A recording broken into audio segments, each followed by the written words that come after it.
Hi everybody, it's Debbie and welcome back to my channel. If you're new, I appreciate you stopping by, and those of you that are with me every time, I appreciate you listening too.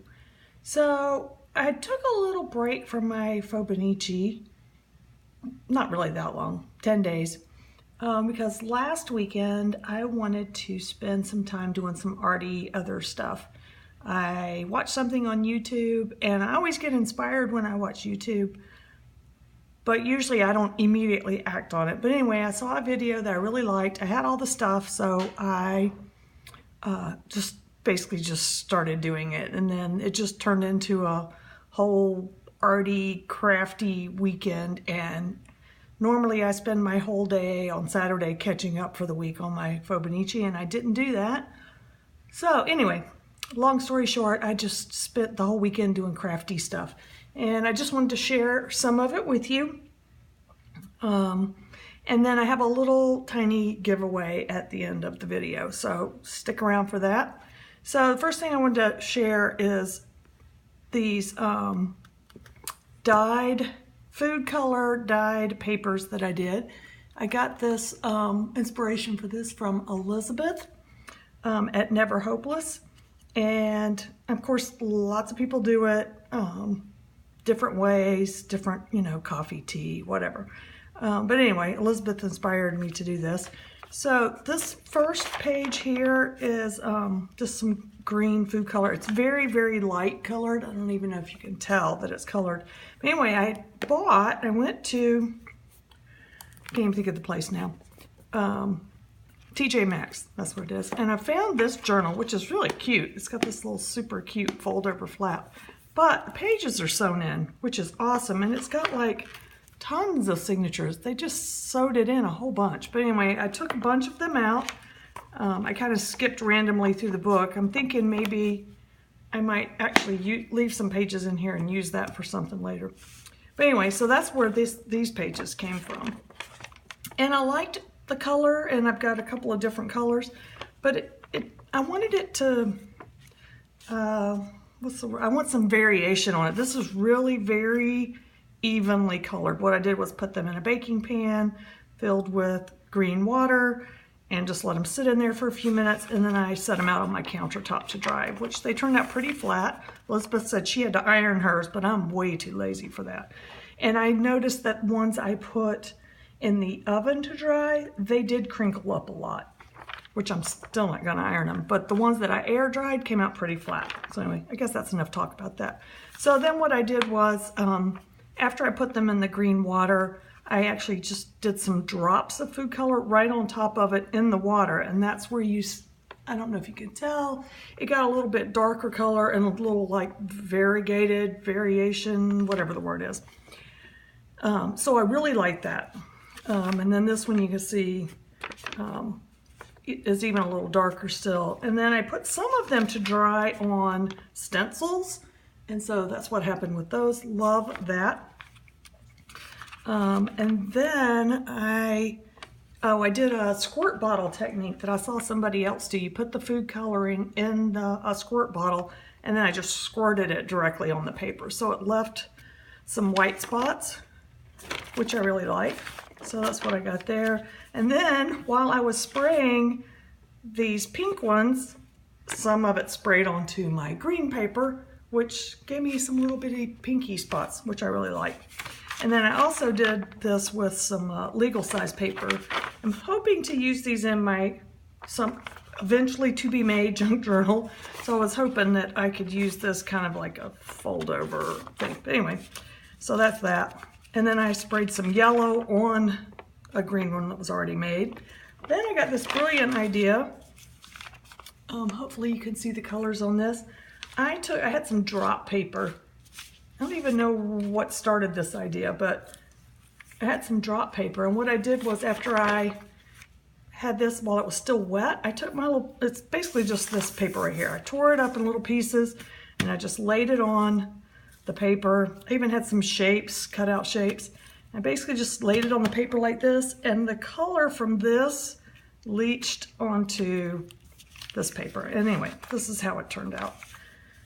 So just saying that so that, you know, you can get a little bit of color in there if you want, which I love these. I guess it's kind of like a variation of the people who put like plants and flowers on their paper, except I just did it with other pieces of paper. So anyway, that's it on that. I just wanted to share that. So I really enjoyed doing that, but it took a lot of time to lay all those out and, you know, color each one. And I think Elizabeth said she put like 10 in a thing at a time, but I found that mine didn't color well when I did that. So I didn't do that anymore. Anyway, so that's what I did on that. And then while those were drying, I got inspired by my little pieces of drop paper and decided to go ahead and try and make a journal cover out of a big piece that I had left. So that's what I did. This is actually like a Suddenly Salad cardboard box that I had left over from, I don't know, eons ago. I had saved it just for this and never got around to it. So anyway, I just put the paper on here, Mod Podged it. It turned out pretty good. I mean, it's not perfect. You can still feel some texture on it, which I love. Isn't that cute? I love the way the different things showed up. And sorry if that's glary. And then on the inside, I put a piece of regular scrapbook paper. And then I have been letting it dry, and I'm actually just kind of scared to go to the next step. So anyway, there's that. Hopefully I'll get around to putting my papers in it shortly. And then I also wanted to show, I got these really cute things. I ordered them from Crafting Vicky on Etsy. And she sent me a cute little thank you card with some other little freebie things in it. So these are the things that I ordered and received. Oops. Hopefully I wasn't showing her address. So these cute little paper flowers, and her stuff is very, very reasonably priced. I think these flowers were like $2. And all of her stuff was really reasonably priced. So I got these little flowers. Oh, things are all stuck. These flowers. These cute little tags. I wish I had thought to take them out of the, well, here, I'll do it real quick. Trying not to make this video terribly long. So these cute little banner tags that she die cut. Super cute. And actually the thing that I ordered, the thing that I wanted initially, the thing that I went to her website for, are these really super cute paperclip charms. Isn't that so cute? So you like stick it on the side of your page, kind of like that. Sorry, I know I'm all over the place today, but they're just so cute and they just kind of dangle there. Anyway, I love them. So I'd gone on her website. She made some. She showed how to make them, and I thought I would make them, but they were just so inexpensive that I just went ahead and bought them. Sorry if you can't see these very well. That's a little dragonfly. I mean, they're just super cute. And she made it look really easy, but I'm just not, I don't think I'm that crafty. And I didn't have the charms, and anyway. So that's what I bought it for. And then I bought all the other cute little things too, because they were also inexpensive. And then I also ordered these.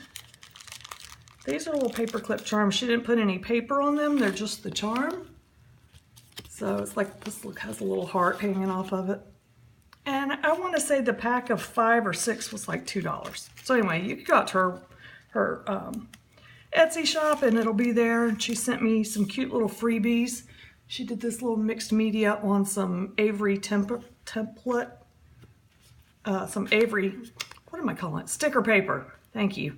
So anyway, got those. But I'm not allowed to use any of this until I use up. Seriously, if you could see my table right now, it's just horrible with stuff. So until I use some of this stuff, I'm not allowed to use her stuff.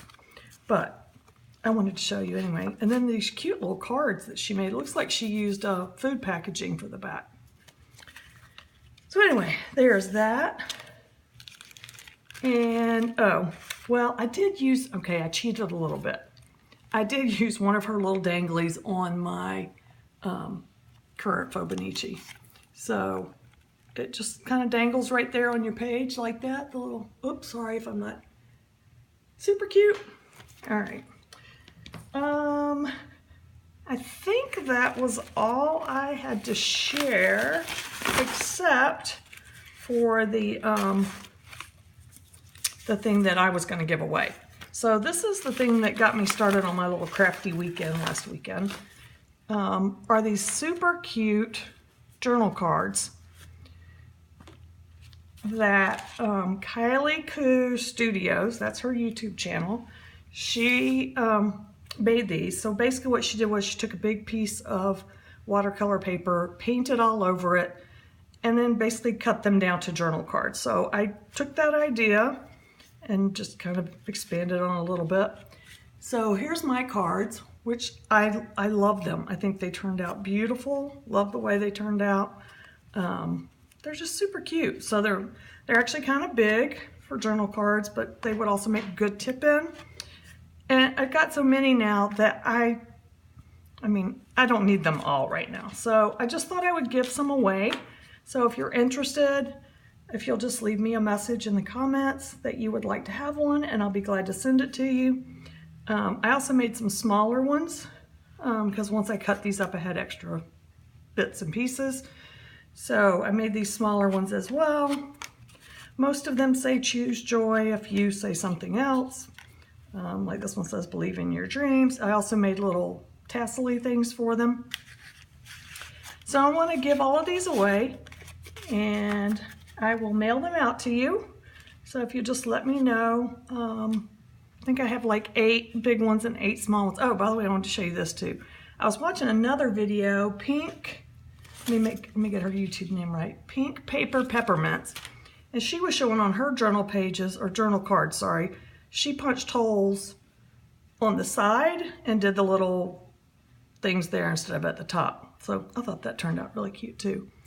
This is one I'm going to keep, and then like this one I'm going to keep because I messed up the stamping. But on the ones I'm keeping, I put lines on the back so I like lines when I journal. But on all of these, they're blank on the back. If you want lines on yours, I have a little stamp. I'll be glad to stamp them on there. So just let me know that, because all of these that I was planning on giving away do not have lines on the back. But if you want lines, let me know and I'll put lines on it. Also, I did the little tassel-y things on the small one, but not the large ones. So if you want a little tassel-y thing, let me know and I will put a little tassel-y thing on it before I send it to you. So I'm just going to do a drawing. So if you want one, put a comment. Whether you want a big one or a small one, that's the only choice. I'm not gonna, you can't say I want the one with the dragonfly in the upper left-hand corner. So just, if you want one, do you want a big one? Do you want a small one? And do you want lines on the back? And if you want, now these obviously already have them on there. You can take them off easily. It's not a problem at all. But if you want me to add a little tassel-y thing, whatever you call those things, then let me know and I'll add one for you. So basically this is open to anybody, even out of the country. But if you live somewhere where you know it's going to cost me $20 to send you this one card, please don't make me do that. Otherwise, then just, you need to be a subscriber and make your comment. Do you want a big one, a small one, lines on the back, and do you want the little ribbon thing at the top? And I think that was it. Can't think of anything else, but anyway, I appreciate everybody who watches my videos, and I will be back again soon. Thanks, bye.